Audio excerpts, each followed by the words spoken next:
रूस यूक्रेन के युद्ध के दौरान तस्वीरों में देखा गया कि किस तरीके से एक के बाद एक रॉकेट्स दोनों देश एक दूसरे पर दाग रहे हैं और जो प्लेटफॉर्म दोनों देश यूज़ कर रहे हैं यानी कि ग्रैड मल्टी बैरल रॉकेट लॉन्चर वो भारतीय सेना के पास भी है और लंबे समय से इसने भारतीय सेना की आर्टिलरी को बहुत ज़्यादा मजबूती दी है और धीरे धीरे अब उसको भी अपग्रेड किया जा रहा है। और यही वजह है कि इस वक्त 26 जनवरी के परेड के दौरान जो आपको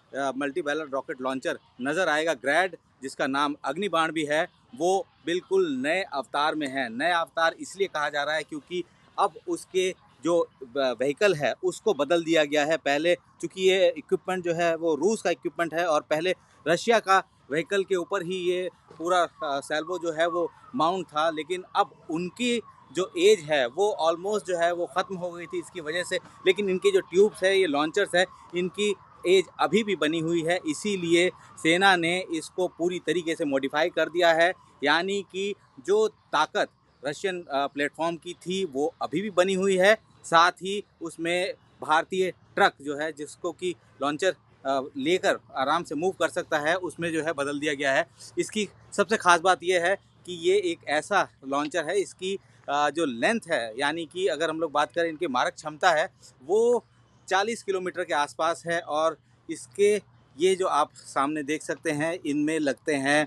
रॉकेट्स, और ये रॉकेट्स इसकी जो क्षमता की बात करें तो बढ़ा देते हैं क्योंकि महज 20 सेकंड में ये जो आपको सैल्वो दिख रहा है इसमें से 40 रॉकेट महज 20 सेकंड में फायर हो सकते हैं। और ये इसको जो है रीलोड करना भी बहुत आसान है। रीलोड इसलिए कह रहे हैं क्योंकि एक बार ये 40 के 40 रॉकेट जो है वो दाग दिए गए, उसके बाद फिर क्या। तो अब इसको इसकी खासियत ये है कि अब अलग से इसको दोबारा से इस पूरे व्हीकल के साथ इसको जो है इसमें रॉकेट्स नहीं भरे जाते हैं। ये पूरा का पूरा प्लेटफॉर्म जो है जिसमें कि आप ये लॉन्चर्स देख रहे हैं आप, ये जो है पूरा का पूरा यहाँ से चेंज हो जाता है, हटा दिया जाता है और उसकी जगह दूसरा इसी तरीके का रॉकेट पॉड्स और ये सब लगा दिए जाते हैं। और अगर इसको मैनुअली किया जाए तो तकरीबन आधा घंटा इसको लगता है, और अगर मशीन के ज़रिए किया जाए तो महज 15 मिनट में ये दोबारा से फायर करने के लिए तैयार हो जाता है। और ये नाम से ही आप इसको समझ सकते हैं कि अग्निबाण, और इस बार कर्तव्य पथ पर ये दिखाई देगा बिल्कुल नए अंदाज में, नए तेवर इसके नज़र आएंगे क्योंकि इससे बेहतरीन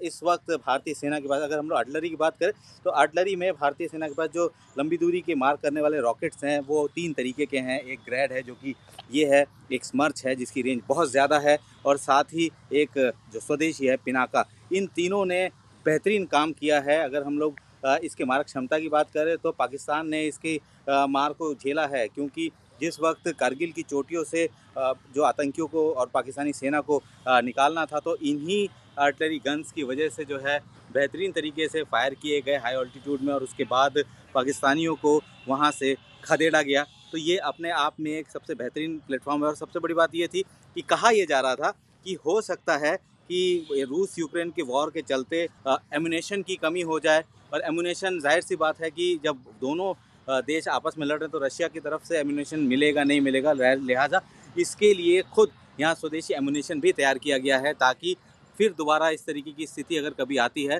और ये प्लेटफॉर्म अगर चलने लायक है तो उसको आसानी से इस्तेमाल किया जा सकता है। तो कह सकते हैं कि इस वक्त भारतीय सेना की ताकत में इजाफा, ख़ासतौर पर हाई ऑल्टीट्यूड वॉरफेयर में जो ताकत है उसमें इजाफा करने के लिए ये जो ग्रैड मल्टी बैरल रॉकेट लॉन्चर है ये काफ़ी मुफीद है। और यही वजह है कि इसके नए अवतार को यहाँ पे तैयार किया गया है, नया अवतार बनाया गया है। और इस वक्त कर्तव्य पथ पर जब ये सुप्रीम कमांडर को सल्यूट देगा तो इसमें प्लेटफॉर्म वो नया है और जो लॉन्चर्स है पुराने हैं। तो ये एक मिश्रण है इंडिया और रशिया के तकनीक का जो कि इसकी मारक क्षमता को बढ़ा रहा है।